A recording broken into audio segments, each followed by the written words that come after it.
નમસ્તે વિદ્યાર્થી મિત્રો, હાર્દિક સર એકેડમીની યુટ્યુબ ચેનલમાં આપ સૌનું ખૂબ ખૂબ સ્વાગત છે। આજનો જે વિડીયો છે એમાં આપણે ચર્ચા કરશું 12મી માર્ચના તમામ અગત્યના કરંટ અફેર। સૌથી પહેલા તો આજે 12 માર્ચ છે, આજે દાંડી યાત્રાનો અગત્યનો દિવસ છે। 12મી માર્ચ 1930 ના રોજ અગત્યની ઘટના હતી, જેમાં 12 માર્ચના રોજ છે 1930ના રોજ આ દાંડી યાત્રા શરૂ થઈ। ઓકે, તો એની પણ આપણે આ વિડીયોની અંદર ચર્ચા કરશું અને તમામ જેટલા પણ અગત્યના કરંટ અફેર છે એ આપણે ચર્ચા કરશું। પણ એ પહેલા તમારે આપણી કરંટ અફેરની પીડીએફ જોઈતી હોય તો આ આપણી એન્ડ્રોઇડ એપ્લિકેશન છે હાર્દિક સર એકેડમી લખી તમે સર્ચ કરશો પ્લે સ્ટોરમાં તો પણ તમને મળી જશે। આ વોટ્સએપ નંબર છે આપણો, એમાં તમે મેસેજ કરશો તો પણ તમને લિંક મોકલી આપવામાં આવશે। સાથે સાથે બીજી એક એક્સ્ટ્રા લિંક મળશે જેમાં જૂના કરંટ અફેરમાંથી કેટલું પૂછાયું છે એ બધું પ્રૂફ સાથે તમે જોઈ શકશો। શરૂ કરીએ આજના 12મી માર્ચના તમામ અગત્યના કરંટ અફેર। સૌથી પહેલો ક્વેશ્ચન આજના વિડીયોમાં, ચર્ચામાં રહેલ બાલેન્દ્ર શાહ આ કયા દેશના સૌથી ઓછી ઉંમરના પ્રધાનમંત્રી તરીકે નિયુક્ત થયા છે? હવે તમે સુશીલા કર્કીનું નામ સાંભળેલું હશે।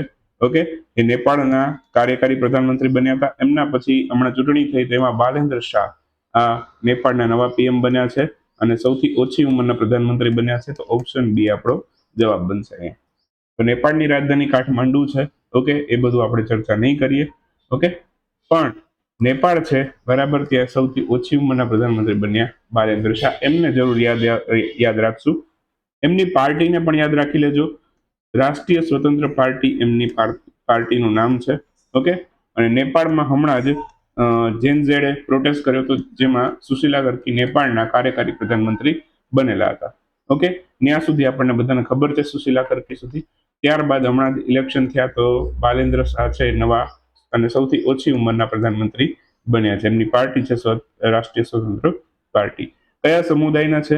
બરાબર, જેમ કેમ આપણા રાષ્ટ્રપતિ દ્રૌપદી મુર્મુ સંથાલ સમુદાયના છે, એમ આ બાલેન્દ્ર શાહ મગેશી સમુદાયના છે। નેપાળમાં મગેશી સમુદાય છે બરાબર, તો એ મગેશી સમુદાયમાંથી છે। બાકી બાંગ્લાદેશમાં પણ હમણાં નવા પ્રધાનમંત્રી બન્યા હતા। ઓકે, એમનું શું નામ હતું? એમનું હતું તારિક રહેમાન।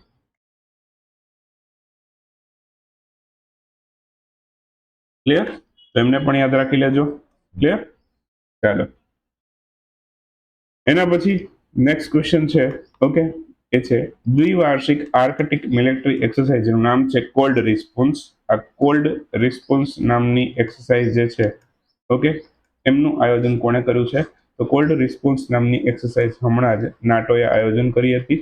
આન્સર આવશે option C, NATO. Clear?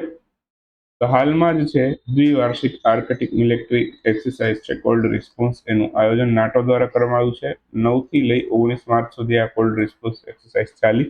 Okay, નાટોનું પૂરું નામ પૂછી શકે, નોર્થ એટલાન્ટિક ટ્રીટી ઓર્ગેનાઇઝેશન। 1949માં નાટોની સ્થાપના થઈ, હેડક્વાર્ટર બેલ્જિયમના બ્રુસેલ્સમાં છે। નાટોનો લેટેસ્ટ 32મો સદસ્ય બન્યો હતો સ્વીડન, અને નાટોના હેડનું નામ છે માર્ક રૂટો। ઓકે, એટલી વાત નાટો વિશે આપણે યાદ રાખવાની થાય। હાલમાં જ કયા રાજ્યમાં ડ્રગ્સ વિરોધી ઓપરેશન, જેનું નામ છે ઓપરેશન જેરિકો, આ ચલાવવામાં આવ્યું છે? ડ્રગ વિરોધી ઓપરેશન છે જેનું નામ છે ઓપરેશન જેરિકો, હાલમાં જ આ મિઝોરમ રાજ્યમાં ચલાવવામાં આવેલું છે। તો ઓપ્શન બી આપણો જવાબ બનશે। તો મિઝોરમ રાજ્યની અંદર ડ્રગ વિરોધી ઓપરેશન, એન્ટી ડ્રગ ઓપરેશન પણ કહી શકીએ, ઓકે, એ મિઝોરમ રાજ્યમાં ચલાવવામાં આવ્યું છે એન્ટી ડ્રગ ઓપરેશન। આ ઓપરેશન હેઠળ છે ટોટલ 317 કરોડ રૂપિયાની નશીલી દવા અને ડ્રગ્સ છે એને જપ્ત કરવામાં આવેલું છે। બાકી મિઝોરમની વાત કરીએ તો 1987માં ભારતનું રાજ્ય બન્યું હતું। મિઝોરમનો પ્રસિદ્ધ તહેવાર, ઓકે, એમાં ખૂબ પ્રસિદ્ધ તહેવાર ચાપચરકુટ તહેવાર છે મિઝોરમનો, એને યાદ રાખજો।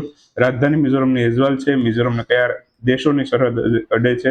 તો એને પણ યાદ રાખજો, બાંગ્લાદેશ અને મ્યાનમારની સરહદ મિઝોરમને સ્પર્શે છે। આટલા પોઈન્ટ આપણે આ મિઝોરમ વાળા ટોપિકમાંથી યાદ રાખવાના થાય। ઓકે, વધારામાં તમે ગૂગલ કરી શકો છો મિઝોરમના સીએમ અને ગવર્નર। ઓકે, તો કોમેન્ટ કરવી હોય તો પણ કરજો। ઓકે, મિઝોરમના મુખ્યમંત્રી અને રાજ્યપાલ, ઓકે, એ તમારું હોમવર્ક ગણી શકો તમે। કોમેન્ટ કરવી હોય તો કોમેન્ટ કરી શકો છો યુટ્યુબમાં। ક્લિયર? ચાલો, એના પછીનો ક્વેશ્ચન છે દાંડી યાત્રા દિવસ આ કઈ તારીખે ઉજવાયેલો છે? ઓકે, તો દાંડી યાત્રા દિવસ છે બરાબર આ 12મી માર્ચે, આજે 12 માર્ચ છે, આજે દાંડી યાત્રા દિવસ હોય છે। ઓકે, તો આજના દિવસે દાંડી યાત્રા દિવસની ઉજવણી કરવામાં આવતી હોય છે. ગાંધીજીએ મીઠાના કાયદાનો ભંગ કરવા માટે 12 માર્ચ 1930 રોજ છે આ દાંડી યાત્રાનું આયોજન કર્યું હતું. ટોટલ 78 સાથીદારો સાથે દાંડી યાત્રાની શરૂઆત અમદાવાદના સાબરમતી આશ્રમ ખાતેથી કરી હતી 12 માર્ચ 1930 રોજ. 2 સાથીદારો આમાં પાછળથી જોડાયા હતા, એટલે ટોટલ 78 સાથીદારો પ્લસ એક ગાંધીજી અને નવા 2 આવ્યા, તો ટોટલ 81 લોકો સાથે 80 + 1 એટલે કે 81 લોકો સાથે દાંડી યાત્રા શરૂ કરી અને દાંડી સ્મારક પહોંચેલા. ઓકે, સાબરમતી આશ્રમથી લઈ ક્યાં સુધી ગયા? તો નવસારી જિલ્લાના દાંડી સુધી છે. એમણે ટોટલ કેટલું અંતર કાપ્યું એવો પણ પ્રશ્ન પૂછે છે ઘણી વખત, તો 384 કિલોમીટરનું અંતર કાપ્યું. બરાબર, અમદાવાદથી નવસારીના દાંડી સુધી બરાબર કેટલું અંતર કાપેલું એમણે એવો પણ પ્રશ્ન ઇતિહાસમાં પૂછાઈ ગયો છે. તો 384 કિલોમીટરનું એમણે અંતર કાપેલું. ઓકે, અને દાંડી પહોંચ્યા ક્યારે? તો 5મી એપ્રિલ 1930 રોજ પહોંચ્યા હતા, અને 6 એપ્રિલ 1930 વહેલી સવારે મીઠાના ચપટી મીઠું ઉપાડી મીઠાના કાયદાનો ભંગ કર્યો એમણે. ચપટી મીઠું ઉપાડી એવું બોલેલા, मैंने नमक का कानून तोड़ दिया. ક્લિયર? તો એટલું યાદ રાખજો. ચર્ચામાં રહેલ સીબીડી એને ભારતે પોતાની કેટલામી નેશનલ રિપોર્ટ રજૂ કરી? તો સીબીડી ને ભારતે પોતાની 5મી, ભૂલથી બોલ્ડ થઈ ગયો છે, બાકી જવાબ એ જ છે. બરાબર, તો 5મી ની 7મી આવશે, સોરી 7મી આવશે. 7મી નેશનલ રિપોર્ટ રજૂ કરી છે, તો આન્સર આવશે 7, ઓપ્શન બી જવાબ છે. તો હાલમાં જ કન્વેન્શનલ ઓન બાયોલોજીકલ ડાયવર્સિટી એમને ભારતે પોતાની 7મી નેશનલ રિપોર્ટ રજૂ કરી છે. આ report putting Montreal global biodiversity framework પછી ભારતનું પ્રથમ સંપૂર્ણ પ્રગતિ મૂલ્યાંકન છે. રિપોર્ટ મુજબ ભારતના ટોટલ 23 નેશનલ બાયોડાયવર્સિટી ટાર્ગેટ છે, એમાંથી આ માત્ર 2 ટાર્ગેટ છે એના ઉપર જ ટ્રેક થયેલી છે. ઓકે, રિપોર્ટ છે આ ભારતના વન, પર્યાવરણ અને ક્લાઇમેટ ચેન્જ મંત્રાલય દ્વારા તૈયાર કરવામાં આવેલો છે. રિપોર્ટમાં ટોટલ 33 કેન્દ્રીય મંત્રાલય, wildlife institute of India અને નેશનલ બાયોડાયવર્સિટી ઓથોરિટી અને UNDP, United Nations Development Programme, આ બધાએ મળી અને આમાં સહયોગ આપ્યો છે. ઓકે, બાયોડાયવર્સિટી ટાર્ગેટ છે એની પ્રગતિ માપવા માટે ટોટલ 142 નેશનલ ઇન્ડિકેટરનો ઉપયોગ કરવામાં આવેલો છે. ઓકે, અને ભારતનું ફોરેસ્ટ અને ટ્રી કવર છે એ ટોટલ છે 25.17%. ઓકે, ત્યાં સુધી પહોંચ્યું છે. ભારતે 24.1 મિલિયન હેક્ટર જમીન છે પુનઃસ્થાપિત કરી છે વનની, તો એ પણ એક અગત્યનો મુદ્દો છે, કેટલી જમીન પુનઃસ્થાપિત કરી છે એવું પ્રશ્નમાં પૂછી શકે છે. એના પછીનો અગત્યનો ક્વેશ્ચન છે centre for research on clean energy and clean એમના દ્વારા જાહેર કરવામાં આવેલ પ્રદૂષણના રિપોર્ટ અનુસાર સૌથી પ્રદૂષિત શહેર ભારતનું કયું રહ્યું છે? તો ગાઝિયાબાદ સૌથી પ્રદૂષિત શહેર છે, ત્યારબાદ એના પછી બીજો ક્રમ દિલ્હીનો આવે છે, તો આન્સર આવશે ઓપ્શન બી ગાઝિયાબાદ. તો આ રિપોર્ટ આપ્યો છે અને રિપોર્ટ અનુસાર સૌથી પ્રદૂષિત શહેર છે એ કોનું છે, કયું છે? તો કઈ કે ગાઝિયાબાદ છે. તો આ centre for research on energy and clean air એના વિશ્લેષણ મુજબ ભારતના ટોટલ 238 શહેરો હતા, એમાંથી 204 શહેરો છે એ શિયાળાના માપદંડો છે, એર ક્વોલિટી સ્ટાન્ડર્ડ છે એ પૂર્ણ કરી શક્યા નથી. ટૂંકમાં 238 માંથી 204 છે એ તો પૂરા નથી કરી શક્યા એવા છે. ઓકે, તો ટોટલ પૂરા કેટલાય કર્યા? માત્ર 34 શહેરો ભારતમાં એવા છે કે જેમણે ટાર્ગેટો પૂરા કર્યા છે એર ક્વોલિટી સ્ટાન્ડર્ડના. ક્લિયર? હવે આ ડેટા છે સેન્ટ્રલ પોલ્યુશન કંટ્રોલ બોર્ડના continuous ambient air quality monitoring station છે એના ઉપરથી લેવામાં આવે છે. ટૂંકમાં જે ડેટા આપ્યો છે બરાબર એ સીપીસીબી આપ્યો છે, central pollution control board. Okay, એમના દ્વારા ડેટા આપવામાં આવેલો છે. શિયાળા દરમિયાન 204 શહેરોમાં PM2 સ્તર છે, national ambient air quality standard છે એના કરતા વધારે રહ્યું છે. કેટલું હોવું જોઈએ? તો હોવું જોઈએ 40 માઇક્રોગ્રામ પ્રતિ મીટર ક્યુબ હોવું જોઈએ. ઓકે, તો એના કરતા વધારે, સોરી એના કરતા તો વધારે જ નોંધાયું છે, જે સ્ટાન્ડર્ડ છે બરાબર એના કરતા વધારે નોંધાયું છે, 40 માઇક્રોગ્રામ પ્રતિ મીટર ક્યુબ છે એના કરતા વધારે છે. એક પણ શહેર જે છે બરાબર આ આપણો national ambient air quality standard છે, જેમ કહે છે કે 40 માઇક્રોગ્રામ પ્રતિ મીટર ક્યુબ છે મિનિમમ એટલું પોલ્યુશન, અથવા તો આનાથી ઓછું હોવું જોઈએ, આનાથી વધારે ના હોવું જોઈએ. WHO તો શું કહે છે? WHO નો જે સ્ટાન્ડર્ડ છે બરાબર એ તો 5 માઇક્રોગ્રામ પ્રતિ મીટર ક્યુબ નો છે. તો એને તો કોઈ પણ પૂરું નથી કરી શક્યું. WHO ના સ્ટાન્ડર્ડ પ્રમાણે એકેય ભારતનું એવું સિટી નથી કે જે આ સ્ટાન્ડર્ડ પૂરા કરી શક્યું હોય. બરાબર, આ જ સ્ટાન્ડર્ડની નીચે નેશનલ સ્ટાન્ડર્ડ જે છે આપણા, એની પૂરા કર્યા હોય એવા માત્ર 34 શહેરો ભારતના છે. બાકી WHO પ્રમાણે જેમણે પૂરા કર્યા છે એવા એક પણ ભારતના શહેર નથી, એ યાદ રાખજો. સૌથી વધારે પ્રદૂષિત શહેર કયું હતું આમાંથી? એ યાદ રાખવાનું, ગાઝિયાબાદ. બરાબર, ત્યાં પ્રદૂષણનું પ્રમાણ કેટલું હતું કે 172 માઇક્રોગ્રામ પ્રતિ મીટર ક્યુબ નોંધાયું છે. કેનું? PM 2.5 નું. ઓકે, એના પછી નોઈડા આવે છે, 166 માઇક્રોગ્રામ પ્રતિ મીટર ક્યુબ છે. દિલ્હી એના પછી આવે છે, સોરી, દિલ્હીનો ક્રમ ત્રીજો છે. બરાબર, બીજા ક્રમે નોઈડા આવે છે. મેં પહેલામાં તમને હમણાં MCQ ની અંદર અહીંયા જે કરાવ્યું, બરાબર, ત્યાં થોડીક મિસ્ટેક છે. બરાબર, બીજો ક્રમ દિલ્હીનો નથી, ત્રીજો ક્રમ છે, બીજો ક્રમ નોઈડાનો છે. ક્લિયર? યાદ રાખજો. ક્લિયર? તો દિલ્હી ત્રીજા ક્રમે આવે છે, 163 માઇક્રોગ્રામ પ્રતિ મીટર ક્યુબ એનું હતું.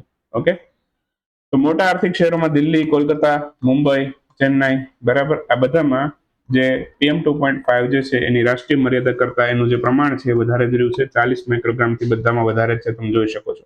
ઓકે, સૌથી વધારે સ્વચ્છ શહેર ભારતનું કયું, એવું પણ પૂછીશું તમને આ રિપોર્ટમાં. તો ચામરાજનગર, આ કર્ણાટકની અંદર આવેલું છે.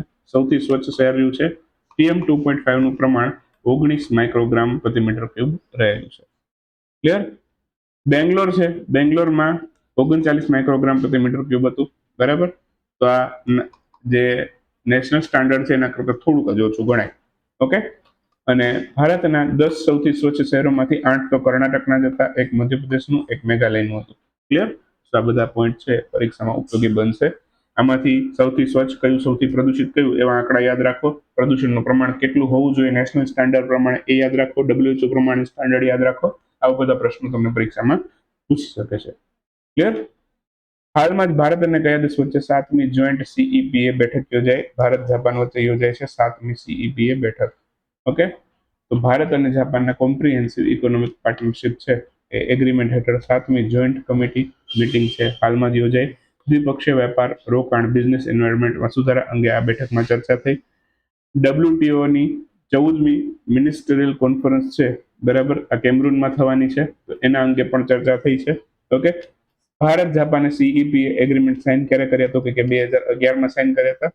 આ કરાર હેઠળ છે 10 વર્ષમાં ટોટલ 94% વધુ વસ્તુ છે એના ઉપરથી ટેરિફ દૂર કરવામાં આવેલા. ઓકે, 2023-24 ભારત જાપાનનો દ્વિપક્ષીય વેપાર છે એ $22.85 બિલિયન રહ્યો છે. તો એ 22.85 માંથી જાપાનમાંથી ભારતમાં કેટલું આવેલું? તો કે 17.69 આવેલું છે USD બિલિયન ડોલર. ઓકે, ભારતમાંથી જાપાનમાં કેટલું આપણે મોકલ્યું? તો કે 5.15 બિલિયન ડોલર છે એની એક્સપોર્ટ કરી ભારતે. તો અહીંયા ભારતનો ટ્રેડ ડેફિસિટમાં કહેવાય, સરપ્લસમાં કહેવાય. બરાબર, આયાત વધારે કરી, નિકાસ ઓછી કરી છે. ઓકે, તો આપણો જે છે એ જાપાન સાથે છે એ ટ્રેડ ડેફિસિટમાં ચાલે છે. એક જ કન્ટ્રી એવું છે કે જેની સાથે આપણો ટ્રેડ સરપ્લસમાં ચાલતો હતો, એ હતું અમેરિકા. હવે એનો પણ ડેટા આ વખતે આવે પછી ખબર પડે, જે ટેરિફની જે અસર છે એના કારણે કદાચ એ પણ હવે ટ્રેડ સરપ્લસમાં જતું રહે. બરાબર, સરપ્લસ નહીં, ડેફિસિટમાં જતું રહે, સોરી. સરપ્લસમાં તો અત્યાર સુધી આવતું હતું અમેરિકા સાથે, હવે પછીના આંકડા આવે પછી ખબર પડે. ઓકે, જાપાન ભારતના કુલ વેપારમાં 18મું સ્થાન ધરાવે છે, જ્યારે ભારત કુલ વેપારમાં જાપાનમાં 17મું સ્થાન ધરાવે છે. ઓકે, 2000 થી લઈ 2024 સુધી જાપાનનો કુલ FDI ભારતમાં લગભગ $43.2 બિલિયન છે, જે જાપાન છે ભારત માટે 5મો સૌથી મોટો FDI સોર્સ છે. ટૂંકમાં જાપાનમાંથી જે FDI ભારતમાં આવેલો છે, બરાબર, એ $43.2 બિલિયન જેટલો છે. ઓકે, અને આ FDI છે સૌથી વધારે FDI ધરાવતા દેશોમાં જાપાન ભારતમાં ઇન્વેસ્ટ કરતા દેશોમાં 5મા ક્રમે આવે છે. બરાબર, તો એ પણ આપણે યાદ રાખીશું. થોડાક બંનેના ક્વેશ્ચનો આજના વિડીયોમાં જોઈ લઈએ. તાજેતરમાં જ કયા રાજ્યની સરકાર દ્વારા 13 વર્ષથી ઓછી ઉંમરના બાળકો માટે સોશિયલ મીડિયા પર પ્રતિબંધ મૂકવામાં આવેલો છે? તો આંધ્રપ્રદેશે મૂક્યો છે. જો આંધ્રપ્રદેશે 13 વર્ષથી ઓછી ઉંમરના માટે મૂક્યો છે, કર્ણાટકે 16 વર્ષથી ઓછી ઉંમરના માટે મૂક્યો છે. આ તમે ખાલી નોટ ડાઉન કરી રાખજો. ઓકે, આંધ્રપ્રદેશ 13, કર્ણાટકે 16. ક્લિયર? SBI જનરલ ઇન્સ્યોરન્સે પોતાના બ્રાન્ડ એમ્બેસેડર તરીકે કોને નિયુક્ત કર્યા છે? તો પંકજ ત્રિપાઠીને નિયુક્ત કર્યા છે. ઓસ્ટ્રેલિયન ગ્રાન્ડ પ્રિક્સ 2024નું ટાઇટલ કોણે જીત્યું? તો જોર્જ રસેલે જીત્યું છે. પ્રધાનમંત્રી નરેન્દ્રભાઈ મોદી દ્વારા કયા શહેરમાં ભારતની સૌપ્રથમ રિંગ મેટ્રોનો શુભારંભ કરવામાં આવ્યો છે. આ નવી દિલ્હી ખાતેથી મોદી સાહેબે આનો શુભારંભ કરાવી દીધો છે.